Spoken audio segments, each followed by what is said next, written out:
Welcome to mister fishy. இந்த வீடியோவில் நம்ம என்ன பார்க்க போகிறோம்னு பார்த்தீங்கன்னா போன வீடியோ டீம் ப்ராஜெக்ட் பார்த்தீங்க. அதுவே நான் ட்ரான்ஸ்ஃபர்மேஷன் பண்ணிட்டேன். போன வீடியோ சொல்லியிருந்தேன் என்கிட்ட அவ்வளோ காசு இல்லை, நான் இந்த கிராவல்ஸ் தான் யூஸ் பண்ணியிருந்தேன். நிறைய பேர்கிட்ட ப்ரொஃபஷனல் கிட்ட நிறைய பேருக்கு கேட்டு விசாரித்து இந்த மாதிரி நான் யூஸ் பண்ணலாமா, பிளான்ட் அண்ட் டைம் யூஸ் பண்ணலான்னா பிளான்ஸ் ஒழுங்காக க்ரோ ஆகுமான்னு கேட்டும் போது சொன்னாங்க அந்தளவுக்கு ரிசல்ட் இருக்காது, நீங்கள் தான் CO2 கொடுக்கல அப்படின்னு சொன்னாங்க. ஆமாம், நான் CO2 கொடுக்கல அப்படின்னு சொன்னேன். அதுக்கப்புறம் பார்த்தீங்கன்னா நான் குளத்தூருக்கு போய் நிறைய பர்ச்சேஸ் பண்ணி நான் டேங்க்ஸ்லாம் நிறைய அப்டேட் பண்ணேன்.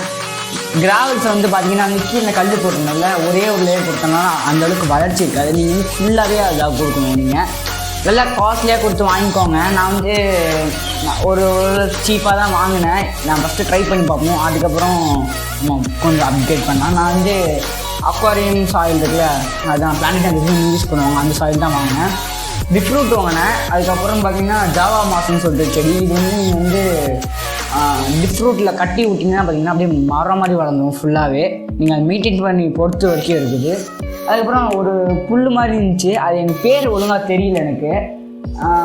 அது ஒரு பிளான்ட் வாங்கினேன், நட்டுனா வரும்னு நினைக்கிறேன். பார்ப்போம், ட்ரை பண்ணால் கொஞ்சம். ஆனால் இதே மாதிரி நீங்கள் CO2 நான் CO2ன்னு சொல்லிட்டு நிறைய பேர் கன்ஃபியூஷன் இருப்பீங்க. CO2னா கார்பன் டை ஆக்சைடு தான். எல்லா தண்ணி ஃபிஷ் பிளான்ட்டுக்கும் நீங்கள் CO2 கொடுத்தே தீரணும். கன்ஃபார்மாக எல்லா டேங்க்குக்கும் வேணும். நான் CO2 பிளான்ட்ஸ்ன்னு சொல்லுவாங்க, அப்படின்னா இல்லை, எல்லாத்துக்கும் இருக்குது. ஆனால் என்ன கன்சியூம் பண்ணுறது கம்மியாக கன்சியூம் பண்ணணும்.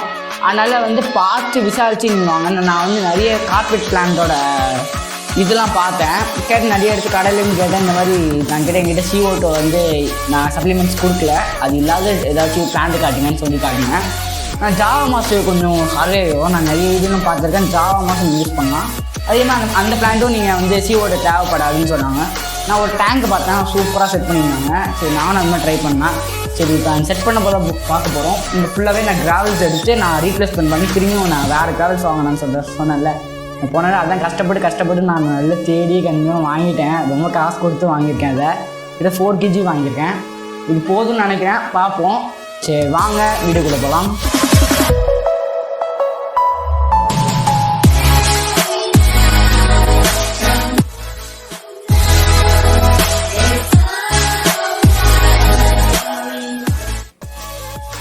இதுதான் அக்வாரியம் சாயில். அதான் பிளானட் டேங்குக்குன்னு இது யூஸ் பண்ணுவாங்க. இந்த மாதிரி தான் இருக்கும். நான் கையில் எடுத்து கொஞ்சம் காட்டுறேன். இது பார்த்திங்கன்னா இப்படி தான் இருக்கும். 2 பாலாக இருக்கும். இது நீங்கள் எவ்வளோ வாட்டி வாஷ் பண்ணாலும் பிளாக்காக வரும். அதே மாதிரி நான் பிகினராக முன்னாடி நான் யூஸ் பண்ணும்போது கரைஞ்சி போயிடுச்சு. நான் அமுக்கும் போது கை அப்படி போட்டால் அப்படி போயிடுச்சு. நிறைய பேர் கேட்டேன், இந்த பிளானட் டேங்க் சாயில் இப்படி தான் ஆகும், நீங்கள் அது பயந்து இப்படி தான் ஐயோ இப்படி ஆகிடுச்சு, இது என்ன சாதா ஃபேக்கா அப்படின்னு நினைக்காதுங்க. இது இப்படி தான். இது உரம் மாதிரி தான், இதுவும் ஆர்கானிக் சாயில் மாதிரி. சரி, வாங்க அது ஃபுல்லாகவே ட்ரை பண்ணலாம். நீங்கள் ஃபஸ்ட்டு இப்போ என்ன தான் பண்ணோம், ஃபஸ்ட்டு நீங்கள் அக்வாரியம் இருக்கிற ஹீட்ரு மோட்ரு எல்லாமே ஃபஸ்ட்டு நீங்கள் கழட்டிடுங்க. இப்போ நான் எல்லாத்தையும் நான் ஆஃப் பண்ண போகிறேன். ஃபஸ்ட்டு எல்லா ப்ளக்கு எல்லாமே சாக்கெட்டும் எடுத்துருங்க. இப்போ கீழே வச்சுக்கோங்க. நான் போன வீடியோ 3 லைட் தான் யூஸ் பண்ணேன். கொஞ்சம் பிரைட்டாக வைங்க, அப்போ தான் பிளான்ஸ் க்ரோத்தில் இருக்கும். நம்ம லோ டெக் தான் யூஸ் பண்ணுறோம், ரொம்ப காஸ்ட்லி எக்ஸ்பென்சிவாக நம்ம இன்வெஸ்ட் பண்ணல. நான் லோ டெக்காக தான், ஆனால் அதுக்கே இவ்வளோ செலவாயிடுச்சு. நான் பார்த்தீங்கன்னா LED லைட்லாம் யூஸ் பண்ணுவேன். LED ஃபுல்லாக பியூர் ஒயிட் யூஸ் பண்ணுங்கள், அதுதான் உங்களுக்கு செடிக்கு கலராக பிளான்ட் டேங்கில் யூஸ் பண்ணாதீங்க. டிஃப்ரூட் வாங்கியிருக்கேன். இது எப்படின்னா 1 கிராம் நான் கோத்தூரில் 1 கிராம் கிட்டத்தட்ட ₹1 வரும். 1 கிராம் ₹1. இது 250 கிராம் வச்சுருக்கீங்கன்னா இது 250 ருபீஸாக என்னமோ வந்துச்சு நினைக்கிறேன். 200 என்னமோ சம்திங் வாங்கினேன், கம்மியாக தான் வாங்கினேன். இதை எனக்கு இது இவ்வளோ நல்லா காஸ்ட்லியானது தான். அதுக்கப்புறம் இந்த கிராஸ் வாங்கினேன் பாருங்கள். இது எப்படின்னா பங்காக கட் பண்ணி அதை நான் உங்களுக்கு காட்டுறேன் கடைசியில். நான் காலையிலே வாங்கிட்டேன். சரி, சாயங்காலக்குள்ளே நான் வீடியோ எடுக்காமல் இருக்க முடியும். ஏன்னா என்கிட்ட ஃபோன் அந்த குவாலிட்டி கிடையாது. அதுக்கப்புறம் இது ஜாவா மாஸு, அது நான் வாங்கிட்டு நல்லா இருந்துச்சு. இது கொஞ்சம் ப்ரௌன் ஆகிடுச்சு. இதை கட்டி விட்டால் கொஞ்சம் நல்லா ஆயிடும். காலையிலே வாங்கிட்டு வந்துட்டேன்னா ரொம்ப நேரம் இருந்துச்சு. இதை ஜாவா மாஸ். இது அப்படியே வந்து டிஃப்ரூட்டில் தான் கட்டி விட்டால் சூப்பராக வரும். அதிகமாக ஒரு கல்லில் வந்து கொஞ்சோன்னு எடுத்து வைங்க, அது அப்படியே பால் மாதிரி வந்துடும். நீங்கள் அதை ஸ்ட்ரிம்ஸ் ஊட்டிங்கன்னா சூப்பராக இருக்கும். அதை சாப்பிட்டு ஹெல்த்தியாக குட்டி வர நிறைய போடும். அதனால் ஸ்ட்ரிம்ஸ் வளர்த்திங்கன்னா நீங்கள் ஜாவா மாசை நான் சஜஷன் பண்ணுவேன். சரி, இப்போ வாங்க இது எல்லாமே எடுத்து ரிமூவ் பண்ணி உங்களுக்கு காட்டுறேன்.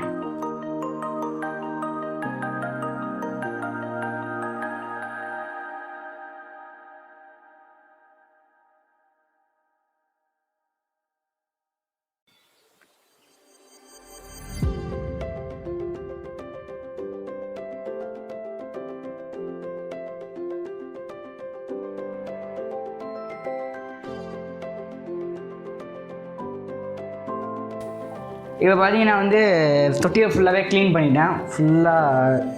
பண்ணிட்டேன். நீங்கள் ஒரு பிளானட் டேங்க் யூஸ் பண்ணுறாங்கன்னு பார்த்தீங்கன்னா வந்து இந்த க்ளூ வச்சு அந்தளவுக்கு யூஸ் பண்ணாதீங்க. கிறிஸ்டன் கிளியர்னு சொல்லிட்டு நிறைய ஒரு டேங்க்ஸ்லாம் பிளானட் டேங்குக்குன்னு தனியாகவே டேங்க்ஸ்லாம் வருது. நீங்கள் அதை வாங்கி பாருங்கள். எனக்கு வந்து இது ரொம்ப சூப்பரான டேங்க், இது ரொம்ப கிளியராக இருக்குது. அதனால் இந்த டேங்க்கு நான் எடுத்தேன். என்கிட்ட இருந்துச்சுனால நான் இது வந்து யூஸ் பண்ணுறேன். இது வந்து ஃப்ளோரான் டேங்க் தான், முன்னாடி யூஸ் பண்ணியிருந்தேன். ஆனால் இது வந்து நல்ல டேங்க், நல்லா கிளியராக இருக்கும். கீழே வந்து நீங்கள் ஏதாச்சும் நீங்கள் ஒரு சாயில் யூஸ் பண்ணிக்கோங்க. உங்களுக்கு வந்து எனக்கு கம்மியாக தான் இருக்குது, நான் என்ன பண்ணுறது, ஒரு ரூட்டு போகிறதுக்கு நீங்கள் இவ்வளோ அளவுக்கு போதும். கீழே வந்து நீங்கள் ஏதாச்சும் ஒரு சும்மா ஒரு செடிமெண்ட்டாக ஏதாவது வந்து கொடுத்துக்கோங்க. நான் என்ன பார்த்தீங்கன்னா வந்து நான் மேலே ஒரு லேயர் கொடுத்தேன், போன அப்படியே சொல்லியிருந்துருப்பேன், ஒரு லேயர் கொடுப்பேன். அது பார்த்திங்கன்னா வந்து கல்லும் இதுவும் மிக்ஸ் ஆகிடுச்சு. அதனால் நான் இதை வந்து பேஸ்மெண்ட்டாக யூஸ் பண்ண போகிறேன். அதுக்கப்புறம் நான் இன்னொன்று ஒரு விஷயம் சொல்லணும்னா, அது வந்து நான் ட்ரை பண்ணாமல் எனக்கு ரொம்ப நாள் யோசிக்கிட்டே இருந்தேன். நான் போய் கேட்டேன், யூஸ் பண்ணால் நல்லாயிருக்குன்னு சொல்லியிருந்தாங்க. நான் என்னென்னு பார்த்தீங்கன்னா ஆர்கானிக் காம்போஸ்ட் இது வந்து ஒரு 2 kg வாங்கியிருந்தேன். இதை தண்ணியில் போட்டு அப்படியே வச்சுருக்கேன். இதை அப்படி எடுத்து போட்டு பார்க்கணும். எனக்கு கலங்கிருச்சுன்னா நான் வந்து எல்லாம் திரும்பி அந்த கல்லை எடுத்து வாஷ் பண்ணணும். கலங்கலைன்னா நான் வந்து யூஸ் பண்ணுவேன். நல்லா ஒரு ரிசல்ட் வரும்னு சொன்னாங்க. நான் வந்து நீங்கள் யூஸ் பண்ணும்போது தண்ணியில் போட்டு யூஸ் பண்ணிடாதீங்க, கலங்கள் ஜாஸ்தியாக இருக்கும். நீங்கள் வந்து ஃபஸ்ட்டு நீங்கள் கொடுத்துட்டு அதுக்கப்புறம் வந்து இதை வந்து மேலே வந்து கொஞ்சோண்டு கொடுங்க. அதுக்கப்புறம் வந்து ட்ரையை யூஸ் பண்ணிக்கோங்க. அதுக்கப்புறம் வந்து டைட்டாக சீல் பண்ண அளவுக்கு நீங்கள் திக்கான லேயர் வந்து சாயிலை கொடுத்துருங்க. அப்படின்னா வச்சுக்கோங்க, பிளான்ட் டேங்க்கு நல்ல நியூட்ரிஷன் வச்சு நல்லா வளரும். ஃபர்டிலைசருக்கு பதிலாக அந்த ஃபர்டிலைசர் நான் யூஸ் பண்ணுவேன். இப்போதைக்கு நான் இல்லை, இப்போ எங்கிட்ட பிளான்ஸ் இல்லைன்னா அந்தளவுக்கு ஃபர்டிலைசர் யூஸ் பண்ணுறாவில்ல. நீங்கள் வந்து ஃபர்டிலைசர் யூஸ் பண்ணுறதுக்கு கொஞ்சம் நிறைய பிளான்ஸ் வாங்கினதுக்கப்புறம் நீங்கள் வந்து ஃபர்டிலைசர் யூஸ் பண்ணுங்கள். இப்போ பார்த்தீங்கன்னா வந்து ஃபஸ்ட் லேயருக்கு வந்து நான் சொன்னேன்ல 2 மிக்ஸ் ஆனது, அதுதான் யூஸ் பண்ண போகிறேன். சரி வாங்க பார்க்கலாம்.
இப்போ பார்த்தீங்கன்னா வந்து தண்ணி ஏற்றியாச்சு. இப்போ பார்த்தீங்கன்னா வந்து ரொம்ப க்ளவுடியாக இருக்கும். ஏன்னா வந்து நம்ம அந்த கல்லெல்லாம் வந்து கலங்க தான் செய்யும். நான் எவ்வளோ பொறுமையாக ஏற்றினாலும் கலங்க தான் செய்யும். நீங்கள் வந்து கீழே வந்து ஒரு பிளாஸ்டிக் கவர் வச்சு தண்ணியை வந்து பொறுமையாக அதில் ஊற்றி ஏற்றுங்க. இதுக்கு நடுவில் தான் நான் வந்து கம்போஸ்ட் வச்சேன். இப்போ பார்த்தீங்கன்னா செம்ம ஃபாகாக இருக்குது. நீங்கள் ஏதாச்சும் மோட்ரு ஃபில்ட்ரு இருந்தால் ரன் போட்டு விடுங்க. அப்போ வந்து தண்ணி வந்து நல்லா உங்களுக்கு ப்யூர் ஆயிரும். அதே மாதிரி நீங்கள் வந்து தண்ணியை சேஞ்ச் பண்ணிட்டே இருங்க. ஒரு 2 days கழித்து திரும்பி தண்ணியை சேஞ்ச் பண்ணிவிட்டு அதுக்கப்புறம் நைட்ரஜன் சைக்கிள் வந்து விட்டு நீங்கள் வந்து ஃபிஷ்ஷை விடாமல். இப்போ பார்த்திங்கன்னா வந்து இது மறுநாள் எடுத்தது. இப்போ பாருங்கள், மறுநாளுக்கு இப்படி தண்ணி வந்து ப்யூர் ஆகிடுச்சு. இப்போ தண்ணி மாற்றணும். ஏன்னு பார்த்தீங்கன்னா மேலே ஃபுல்லாகவே எனக்கு அந்த க்ளவுடினஸ் இருந்துக்கிட்டே இருக்குது. The next day. இப்போ பார்த்திங்கன்னா வந்து மறுநாள் ஆகிடுச்சு. அது செஞ்சதெல்லாம் நேற்று செஞ்சுட்டேன். பார்த்தீங்கன்னா வந்து எனக்கு நைட்டு வந்து எனக்கு வந்து உடம்பு சரியாமல் கொஞ்சம் ஃபீவராக இருந்துச்சு. அதனால் என்னால் அந்தளவுக்கு பண்ண முடியல. நிறைய வேலைனால எனக்கு அப்படியே உடம்பு இப்போவும் எனக்கு அப்படி தான் இருக்குது. இப்போ பார்த்தீங்கன்னா வந்து ஃபிஷ்ஷு நீங்கள் உள்ள இப்போ நான் வந்து இது காட்டலாம்னு நினச்சேன். இப்படி ஃப்ரூட்டு எல்லாம் செட் பண்ணி மாஸ்லாம் எடுத்து பண்ணி செட் பண்ணலாம்னு நினச்சேன். ஆனால் பார்த்தீங்கன்னா வந்து என்னால் முடியல. அதே மாதிரி வீடியோ வந்து ரொம்ப லென்த்தே போகுது. நான் எல்லா கொஞ்சம் இது பண்ணி போட்டிருக்கேன். உங்களுக்கு இந்த கப்பி ஃபிஷ் வேறு உங்களுக்கு அன்பாக்ஸ் பண்ணுவேன். அதனால் அது கொஞ்சம் டைம் ரொம்ப அதிகமாக இருக்குனால நான் நெக்ஸ்ட் பார்ட்டாக போகிறேன். அதே மாதிரி நீங்கள் வந்து தண்ணி வந்து நேற்று பார்த்தீங்கன்னா வந்து கொஞ்சம் ரொம்ப கலங்கலாக இருந்துச்சு. இப்போ பார்த்தீங்கன்னா பரவாயில்ல, நான் கலங்குறது கம்மியாகிடுச்சு. இப்போ வந்து மீன் எதுவுமே விடக்கூடாது. ஏன்னா அமோனியா லெவலும் நைட்ரேட் வந்து ரொம்ப அதிகமாக இருக்கும். நீங்கள் பிளான்ஸ் யூஸ் பண்ணிட்டு அதுக்கு நைட்ரஜன் சைக்கிள் அதுக்கப்புறம் எல்லாம் ரன் பண்ண விட்டிங்கன்னா அதுக்கு மீன் இறக்காமல் இருக்கும். இப்போ தான் எனக்கு ஃபஸ்ட் டைமாக கப்பி மீன் எனக்கு இறக்காமல் வாங்கினதுலேயே இப்போ தான் எனக்கு ஃபஸ்ட் டைமாக இருக்குது. எனக்கு ரொம்ப சந்தோஷமாக இருக்குது. அது நான் வாங்குற டைமில் காலையில் எழுந்திரிச்சு பார்க்கும்போது சேடாக தான் முடிப்பேன். மாக்கிறேன்னா வேலை இறந்து இருக்கும். இப்போ கொஞ்சம் நிறைய நாலேஜ் தெரிஞ்சு இப்போ தான் வந்து எனக்கு மீன் இறக்காமல் இருக்குது. இந்த வீடியோ பிடிச்சிருந்தா மறக்காமல் சப்ஸ்கிரைப் பண்ணி பக்கத்தில் பெல் பட்டன் கொடுத்து ஆள் கொடுங்க. அப்போ தான் போகிற வீடியோ வரும். கமெண்ட் பண்ணுங்கள் என்ன மாதிரி வீடியோ போடலான்னு சொல்லிட்டு. அதே மாதிரி நான் வந்து பார்ட் 2 போடுவேன். இந்த மாஸ்டர் இதெல்லாம் வாங்கியிருக்கேன்ல, அது வந்து இந்த எப்படி டிஃப்ட்டில் கட்டி அது எப்படி ஃபிஷ் விடுறது எல்லாமே டீட்டெயிலாக அடுத்தடுத்த வீடியோ போடுறேன். தேங்க்யூ ஃபார் வாட்சிங்.